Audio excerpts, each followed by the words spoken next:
Magandang tanghali po sa inyong lahat, Luzon, Visayas, Mindanao at sa buong mundo.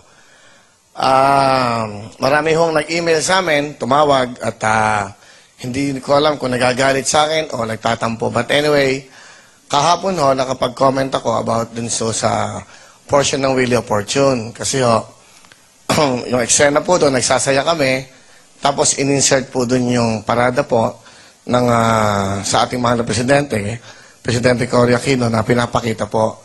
Nag-react ho ako doon kasi medyo, ang feeling ko, hindi ho magandang ipakita yon na kami nagsasaya.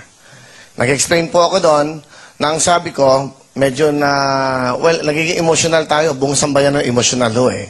Malapit naman ako kay Chris at sa kanyang pamilya at kay Tita Cory, mahal na mahal ko yan. Marami hong nagalit sa akin. Huwag ho kayong magagalit sa akin. Una, kaya ko ho nireact yun, kaya ako sinabi yun, hindi ko magagampanan yun, nagpapatawa ko, pinapakita po natin yung labi ng ating mahal na presidente. Hindi po maganda yon sa eksenang yon. I-explain ko lang po sa inyo, para malaman nyo. Bago ho mangyari yan, kahapon ho, dapat magla-live kami.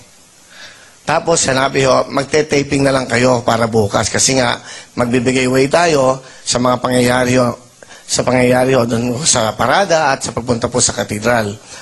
Pagkatapos po noon, sabi ko, sige, di nag-taping po kami. Nung nagte-taping po kami kahapon, nanonood ako ng TV, sumasayaw kami ng giling-giling. Ngayon, Disyembre, alam niyo naman ho dito, lagi namin gagawin yan para mapasaya.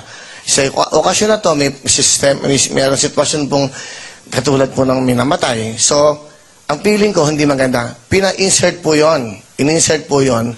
Nasa loob po ako ng kwarto. Nung in-insert po yun, sumasayaw kami ng buong tao kahapon sumasayaw, nag-react ako, tumawag po ako kay Miss Linggitan, ang head po namin dito sa production, aming boss. Sabi ko, Tita Linggit, ano ba naman yan? Bakit niyo papakita yung gumigiling-giling kami, pinapakita niyo ang labi ni Presidente? Hindi po bagay eh. Nagsasaya kami, nagluluksa ang sambayan ng Pilipino. Dapat naiintindihan niyo yun, huwag niyo ikagagalit yun. Yan no, off-cam yan ha. Pagkatapos po nun, na nag-Wheel of Fortune na kami, pinakita na naman. Nagpapatawa kami, nagpapasaya kami. Gusto niyo ba mas magalit sa amin ang sambayanan? Dahil nagsasaya kami, patay ang ating mahal na presidente dati. Hindi ho tama yan. Huwag niyo kagagalit yan. In my conscience, at alam ng Diyos, at alam ng management, nakaharap ako sa inyo, wala po akong kinakatakutan.